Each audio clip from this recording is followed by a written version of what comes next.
बलरामपुर ज़िला वैसे तो अति महत्वाकांक्षी ज़िला है। यहाँ पर विकास की तमाम संभावनाओं को नीति आयोग 2016 से तलाश कर रहा है। इसमें आम जनमानस को रोज़गार मिल सके, रोज़गार के अवसर पैदा हों, इस कारण से उत्तर प्रदेश के मुख्यमंत्री योगी आदित्यनाथ ने एक अति महत्वाकांक्षी योजना की शुरुआत की, जिसका नाम मुख्यमंत्री युवा स्वरोजगार योजना है। इस योजना के तहत विभिन्न बैंकों के ज़रिए युवाओं को रोज़गार देने के लिए या रोज़गार लगाने के लिए उन्हें पैसा दिया जाता है लोन के मार्फत। अब जब इस लोन में ही घोटाला होना शुरू हो जाए तो आप क्या कहेंगे? जी हाँ, आपने बिल्कुल सही सुना। और कुछ इसी तरह का मामला इस समय उतरौला के इंडियन बैंक के शाखा में चल रहा है। इंडियन बैंक का जो शाखा है, वहाँ के जो शाखा प्रबंधक हैं, इस युवक से उन्होंने न केवल 4 लाख रुपए का फ्रॉड कर लिया, बल्कि इसके जो लोन का अमाउंट था वो आज तक इसके खाते में पहुंचा ही नहीं। इससे करंट अकाउंट खुलवाया गया, इससे वो तमाम चीज़ें करी गई जिसके ज़रिए इसे लोन दिलवाया जा सके, लेकिन लोन में जो चीज़ें होनी चाहिए थी वो नहीं हो सकी। जिले के ज़िला अधिकारी हों चाहे उद्योग के अधिकारी हों, वो लगातार इस बात की बैठक करते हैं बैंक मैनेजर्स के साथ और एलडीएम के साथ कि ज़िले के युवाओं को स्वरोजगार के लिए जो व्यवस्थाएं सरकार के द्वारा उपलब्ध करवाई जा रही हैं वो तेज़ी से उपलब्ध हो सकें। लेकिन जब शुरुआती दौर में ही इस तरह का भ्रष्टाचार हो जाएगा तो कोई युवा कैसे अपने दर्द को बयां करते हुए और कैसे इन सारी चीज़ों से पार पाते हुए रोज़गार पाने की या रोज़गार के अवसर तलाशने की या कोई उद्योग खोलने की परिकल्पना कर सकेगा? मेरे साथ ये भाई साहब हैं, इनसे हम बात करेंगे और समझने की कोशिश करेंगे इनसे हुआ क्या है। क्या नाम है आपका? सर, मेरा नाम अमन गुप्ता है। मैं मुख्यमंत्री युवा योजना में मतलब लोन लिया था। मैंने पहले मोबाइल पे देखा ये इसके बारे में, लोन के बारे में, तो मुझे पता चला। मैं बेरोज़गार था तो मुझे पता चला, तो मैं ये सोचा कि मैं ये लोन लेकर और कुछ अपने आगे रोजी रोजगारी में बढ़ोतरी करूंगा और अपने कुछ आगे बढ़ूंगा। और सोचा रहता ये कि हाँ, इससे मैं किसी के आगे हाथ नहीं फैलाना पड़ेगा, अपने दम पे मुख्यमंत्री युवा योजना में कुछ और आगे बढ़ के। और मैं ये सोच रहा था कि इससे मैं जो कर्जा था या कुछ भी था, मैं आगे बढ़ के मैं अपने घर वालों का सहारा बन सकूंगा। ठीक है, आपने लोन कितने अमाउंट का करवाया? सर, मेरा लोन 5 लाख का था। कितना आपके खाते में आया? मेरे खाते में 1 रुपए भी नहीं आया है। कैसे नहीं आया? ये पूरा जो कोटेशन जहाँ से बनवाए हैं उनके खाते में ये भेजे हैं। मेरे खाते में 1 रुपए भी नहीं आया। कौन बनवाया कोटेशन और किसने भेजा खाते में पैसा? सर, ये मैनेजर साहब ने, उनकी सेटिंग थी। क्या नाम है उनका? संजय मिश्रा नाम है। और ये भेजे शंकर ट्रेडिंग कंपनी सचिन पाहवा के पास, बलरामपुर। और उन्होंने कोटेशन बना के भेजा। वो फ़ोन से ही उनके पास भेजे, वो फ़ोन से ही कोटेशन बना दिए। और वहाँ से कोटेशन मैंने सिर्फ लेकर आया हूँ, ना मुझसे वहाँ कोई बात हुई है ना कुछ हुआ है। और सर, मुझे यहाँ वहाँ कोटेशन महंगा लगा, तो मैं बोला कि यहाँ से कि सर ये महंगा लग रहा है तो क्या मेरा पैसा बाद में जो भी बचेगा वो वापस होगा? तो बोले ये मैनेजर साहब कि जो भी पैसा तुम्हारा जो भी मशीन लगेगा लगभग वही लगेगा और बाकी तुम्हें पैसा वापस मिल जाएगा। और मैंने उनसे कहा कि सर ये लगभग मशीन 2.5 लाख रुपए की है, बाकी मेरा पैसा मुझे वापस मिलेगा? ये बोले कि जी सर मिल जाएगा। और वहाँ उसके बाद जब मशीन ली आया, उसके बाद वो दुकान वाला कह रहा है, मैनेजर साहब से बात करके इन दोनों में बात हुई, फिर मैंने उससे और गया मशीन लाने के लिए, तो मुझे बिल ओरिजिनल पक्का नहीं दिया गया, मुझे ये कच्चा बिल दिया गया ये। और ये मेरे पास नहीं आया, डायरेक्ट मैनेजर के पास गया था बिल।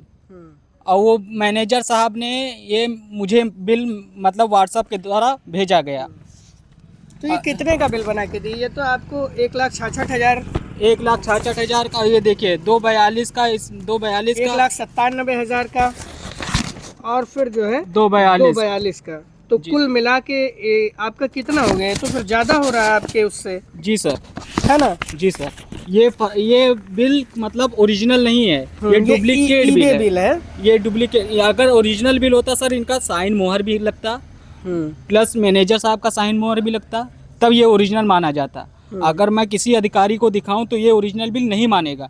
मैं ओरिजिनल बिल लाने के लिए गया तो वो बोल रहे हैं कि मैम, वहाँ पे एक लेडीज़ मैनेजर हैं उनकी, वो बोल रही हैं कि आज यहाँ पे गए हैं तो आप सोमवार को आना, सोमवार को पहुंचो। तो आज इलाहाबाद गए हैं, तो आज वहाँ गए हैं। हमेशा छुट्टी पे ही रहते हैं। मैनेजर साहब ने दुकान वाले के पास कहीं ओरिजिनल बिल लेकर आया, मैंने कंप्लेन किया था, तो वहाँ पे भी कंप्लेन किया है, कोतवाली में भी जी। तो वहाँ बोले कि ओरिजिनल बिल लेकर आओ, तभी आपकी कोई कार्रवाई आगे बढ़ सकती है। तो मैं ओरिजिनल बिल लेकर आने के लिए जा रहा हूँ, तो ये यहाँ गए हैं आज। तो आज बलरामपुर कहीं मीटिंग में गए हैं, तो आज इलाहाबाद गए हैं। ऐसे बहाने ओरिजिनल बिल के लिए बना। दौड़ रहे हो आप? सर 4 महीने से दौड़ रहे हैं। लगभग मैंने अपनी जेब से 50,000 रुपये खर्चा कर चुका हूँ सिर्फ दौड़ने भागने में। भी दिया सर 3 जगह इन्होंने मतलब फाइल मेरी बनवाने के लिए 3 जगह मैं 5-5 हज़ार रुपये घूस दिया हूँ। 15,000 रुपये? 15,000 रुपये मैंने पहले घूस दिया। क्या नाम है उनका? सर उनका मेरे पास नंबर है। अच्छा जी। सीए वगैरह को तो पैसा नहीं दिए हो फाइल बनवाने के लिए? जी सर।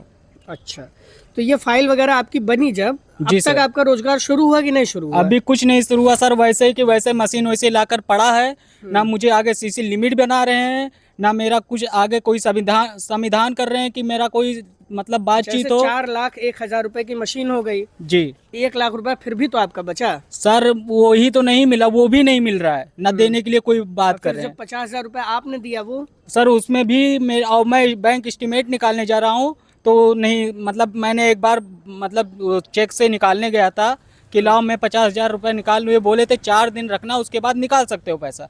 तो मैं बोला कि लाओ अब इतना वो हो गया है, तो लाओ एक बार पैसा निकाल लो। तो इन्होंने मना कर दिया। मैं पैसा भरा, वो मतलब कैश मैनेजर को दिया, उन्होंने साइन किया। तो मैंने जाकर कैश लेने के लिए सोचा, तो इन्होंने मना कर दिया। ये बोल रहे उसमें कि उसमें 14,000 रुपये दिखा रहा है, 50,000 रुपये कहाँ है इसमें। तो मैंने पूछा कि सर मेरा पैसा कहाँ गया, तो ये बोल रहे कि उसमें लग गया। तो बताइए सर 4 लाख ये गया मेरा, और 40,000 वो गया, तो मेरा पैसा कहाँ गया? मुझे 1 रुपये भी नहीं मिले। और जबरदस्ती खाते का जो पासबुक वगैरह है वो आपके पास है? सर मेरा सेविंग अकाउंट का पासबुक मिला है, करंट अकाउंट जो खुलवाया था ना उसका चेकबुक मिला है, ना पासबुक मिला है, सिर्फ मेरे उसका मेरे पास पर्ची है। तो वो तो आपके पास जो है सीधे आता होगा, जो सर एक डाक से आता है। सर कुछ भी नहीं आया है। और सर मेरा 40,000 का जो कटा है उसका तक मैसेज नहीं आया, 4 लाख वाला भी मैसेज नहीं आया कि हाँ पैसा उसके पास गया है। मैंने वीडियो, आपके फोन नंबर पे कोई मैसेज भी नहीं है? कोई मैसेज भी नहीं आया कि मेरे से अकाउंट से पैसा कटा है, क्या है क्या नहीं है। क्या मानते हो इसे आपके साथ क्या ये फ्रॉड किया गया है? ये सर मेरे साथ ये फ्रॉड किया गया है पूरी तरीके से। और पहले जब 55,000 का दिए थे तो उसका मैसेज आया था, और ये 40,000 कटा, इसका मैसेज कुछ भी नहीं आया। कितने साल के हैं अभी अमन? सर मैं अभी लगभग 20 साल का हूँ।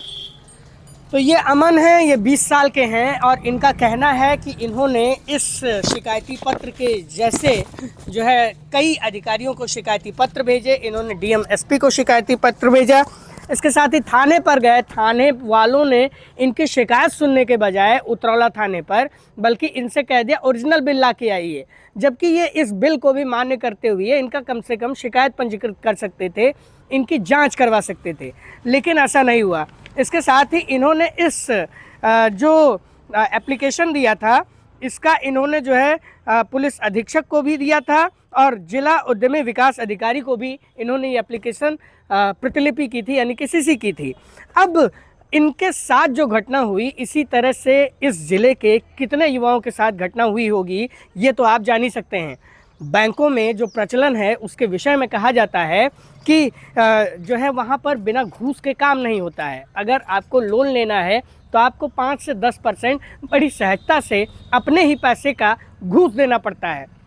लेकिन अब तो यहाँ पर हद हो गई है। 2.5 लाख रुपए की मशीन 4,01,000 रुपये में खरीदी जाती है, 1 लाख रुपए का कोई हिसाब नहीं है। इसके साथ ही जो 50,000 इस युवा ने जमा किया कि इसका रोजगार शुरू हो जाएगा, उसमें से 40,000 रुपये का कोई हिसाब नहीं है, यानी कि लगभग 1,39,000 रुपये का कोई हिसाब किताब नहीं है। और वो सारे पैसे कहाँ चले गए ये अपने आप में एक सोचनीय विषय है। इसके साथ ही इनका आरोप है कि इनके साथ फ्रॉड किया गया है। इन्होंने जिला अधिकारी समेत अन्य जिले के जो बड़े आला अधिकारी हैं उनको जो है एप्लीकेशन दिया, और उस एप्लीकेशन पे कोई कार्रवाई नहीं की गई, जबकि जिला अधिकारी वित्त समिति के अध्यक्ष होते हैं और जिला अधिकारी चाहें तो इस तरह की तमाम चीज़ें कर सकते हैं, लेकिन उन्होंने ऐसा नहीं किया। इसके साथ ही एलडीएम और जिला उद्योग अधिकारी की भी ये जिम्मेदारी बनती है कि इन जैसे युवाओं का जो पैसा है, जो सरकार इन्हें इनके रोजगार को शुरू शुरू करने के लिए दे रही है, जिस पर महज 4% का ब्याज है, वो इन्हें मिले। लेकिन बलरामपुर ज़िले में ऐसा होता दिखाई नहीं दे रहा है। अब हम इमिलिया ब्रांच के जो शाखा प्रबंधक हैं इंडियन बैंक के, उनसे भी संपर्क करने की कोशिश करेंगे। फिलहाल इनकी जो शिकायत है जिला अधिकारी से और जिला उद्यम अधिकारी से, जिला उद्योग अधिकारी से, उसको कब सुना जाता है और कब इनके साथ जो घटना घटित हुई है, इनके साथ जो इनके आरोप हैं कि इनके साथ जो फ्रॉड किया है बैंक के कर्मियों ने, उस पर कब संज्ञान लिया जाता है, ये देखने वाली बात होगी। बलरामपुर से मैं योगेंद्र विश्वनाथ त्रिपाठी।